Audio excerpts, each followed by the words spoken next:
You think you know how Rome fell. Barbarian invasions, corrupt emperors, the end of an empire. But what if the real reason was something far more subtle and far more sinister? What if the fall of Rome was a quiet, slow-motion disaster that started with something as simple as a broken pot?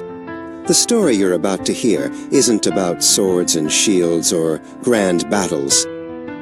It's about lead pipes, poisoned wine, and a silent killer that slowly, but surely, brought an empire to its knees.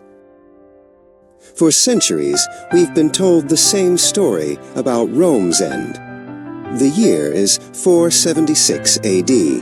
A Germanic warlord named Odoacer marches into the city and deposes the last Roman emperor, a teenage boy named Romulus Augustulus. With this final act, the Western Roman Empire, the most powerful force the world had ever seen, is gone. The history books say it was a culmination of problems. Massive barbarian invasions from groups like the Goths and Vandals.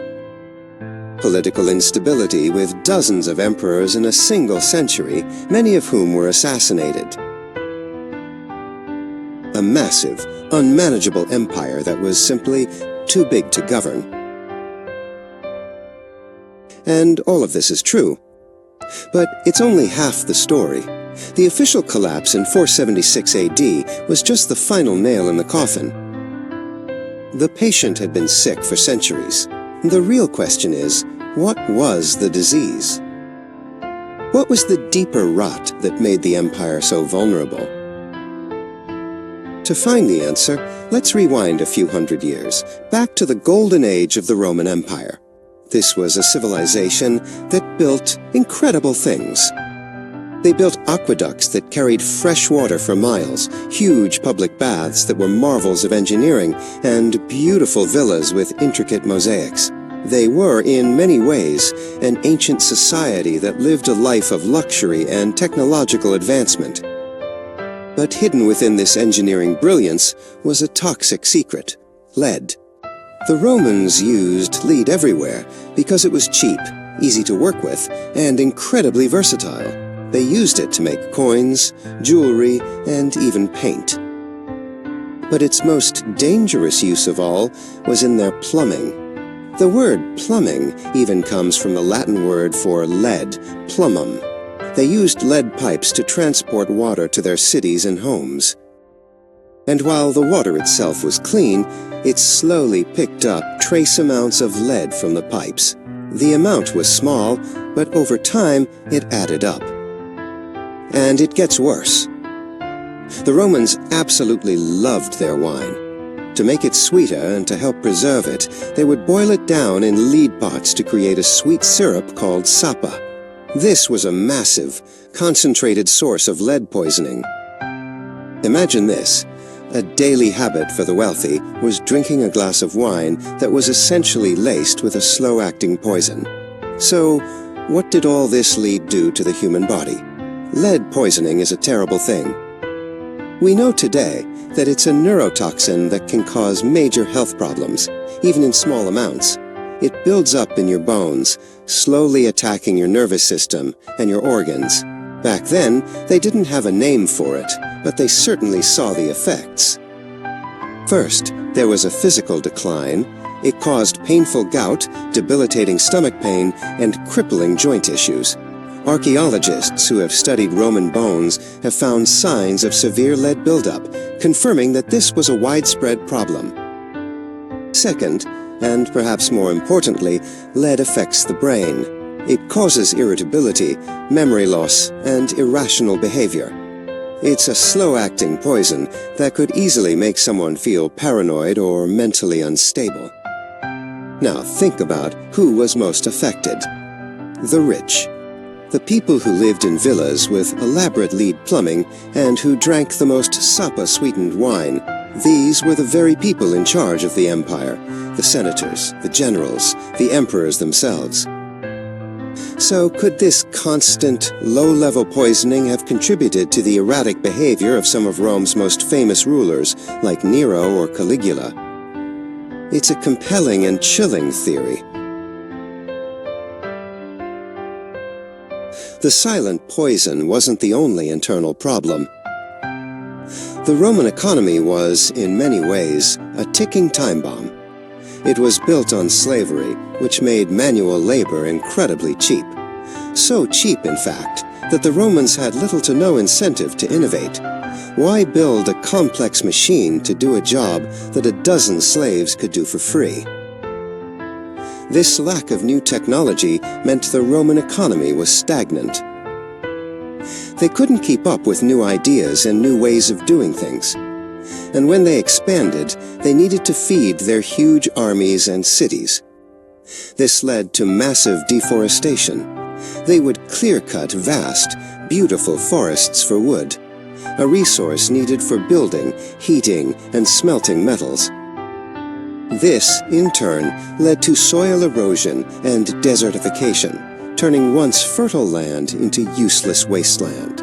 They were quite literally destroying the very ground they needed to survive. To make things even worse, their silver mines, the source of their currency, were also a massive source of lead. The Romans processed millions of tons of lead, and the pollution from their smelting operations was so bad that ice cores from Greenland show a distinct spike in lead levels during the Roman era. That's right, scientists can look at ancient ice and see the proof of Roman industrial pollution thousands of miles away. They were literally poisoning their air, their water, and their soil with no idea of the long-term consequences. So by the time the barbarian armies arrived at Rome's gates, they weren't attacking a healthy empire. They were attacking a society already weakened from within. The Roman elite were poisoned, their economy was stagnant, and their environment was deteriorating. The barbarian invasions were a huge problem, yes, but they were more like the final gust of wind that toppled a building with a rotting foundation. The internal problems made it impossible for Rome to fight back effectively. There was no real innovation, no strong, consistent leadership, and a population that was less healthy and more vulnerable than it had been in its prime. The fall of Rome wasn't a sudden, dramatic event. It was a slow, agonizing decline that took centuries. The final day in 476 AD was just when the world finally noticed the body was cold. The first fall of Rome, a republic lost. But the story of Rome's collapse isn't just a story about the end of the empire. It's also the story of the end of the republic, a government that lasted for almost 500 years before it too came crashing down from within. Let's go back even further to around 133 BC. The Roman Republic was at the height of its power.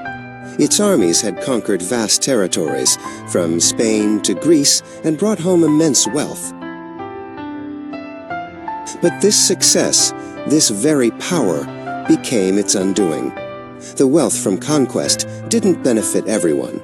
It flowed into the hands of the elite, the patrician class who owned vast estates called latifundia. They bought up smaller farms, often using cheap slave labor from their conquests, and pushed out the small-time farmers who were the backbone of the Roman army.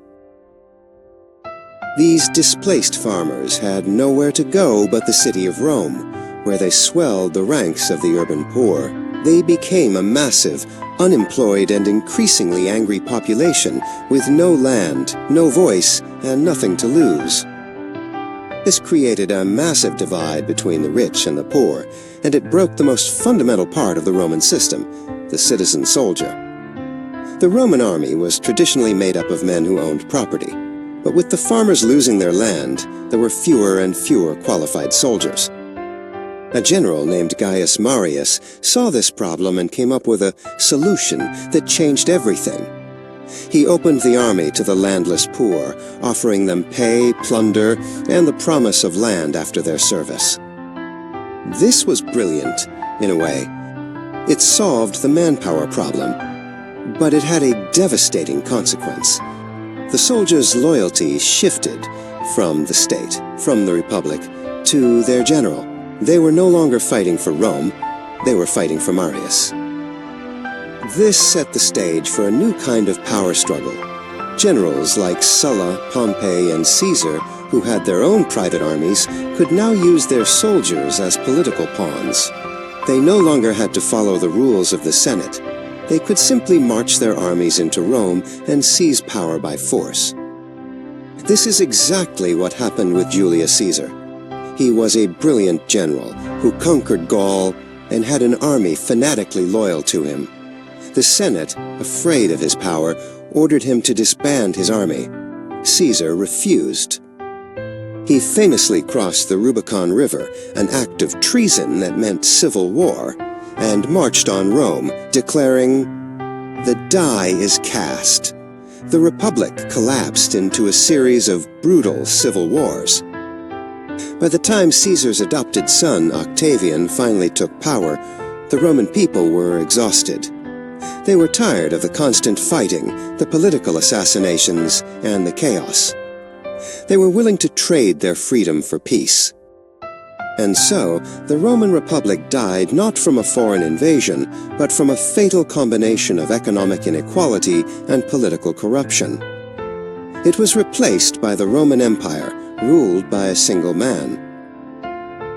A timeless lesson: the real threats come from within. The two stories of Rome's downfall, the slow, silent decay of the empire and the violent self-destruction of the Republic, are not separate events. They are two sides of the same coin. They both show us that Rome wasn't toppled by an outside force, but by its own internal failures. In the case of the Republic, it was an economic system built on conquest and slavery that created a massive, unstable underclass. It was political ambition that put personal power above the good of the state. In the case of the empire, it was an over-reliance on a cheap, toxic material that slowly poisoned the people in charge. It was a failure to innovate and a disregard for their own environment that left them weak and vulnerable. The barbarian invasions were a huge problem, yes, but they were more like the final gusts of wind that toppled a magnificent skyscraper with a termite-infested foundation. The internal problems made it impossible for Rome to fight back effectively. There was no real innovation, no strong, consistent leadership, and a population that was less healthy and more vulnerable than it had been in its prime. The story of Rome's fall is a powerful and timeless lesson. It teaches us that the biggest threats to a civilization don't always come from outside. They can come from within, hiding in plain sight, in the very technology we rely on, in the choices we make for our environment, and in the social structures we take for granted. What are our modern-day silent poisons? What long-term consequences are we creating with our technology and our choices? The story of Rome reminds us that the greatest empires can be brought down not by a single cataclysmic event, but by 1,000 small decisions, each one chipping away at the foundation until there's nothing left. And in the end, it wasn't an army that defeated them. It was a quiet poison, a lost republic, and the slow march of time. If history leaves you curious and craving more, don't forget to like, subscribe, and turn on notifications. Join us on the journey through time, one forgotten echo at a time.